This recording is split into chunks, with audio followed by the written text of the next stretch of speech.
ସକାଳୁ ଉଠି ବାଡ଼ି ବୁଲିବାକୁ ଗଲା ବେଳକୁ ଆଖିରେ ପଡ଼ିଲା ଏଇ ସୁନ୍ଦର କେରଳୀ ମନ୍ଦାର ଆଉ କରମଙ୍ଗା।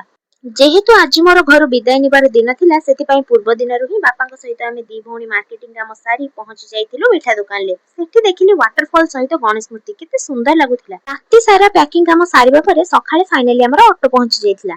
ଘର ଛାଡି ଆସିବାକୁ ତ କାହାର ଇଚ୍ଛା ନଥିଲା, ହେଲେ ବି ଆଖିରେ ଲୁହ ଆଉ ମନରେ ଆଶା ରଖି ବାହାରି ଗଲୁ ନିଜ ନିଜର କର୍ମକ୍ଷେତ୍ରକୁ।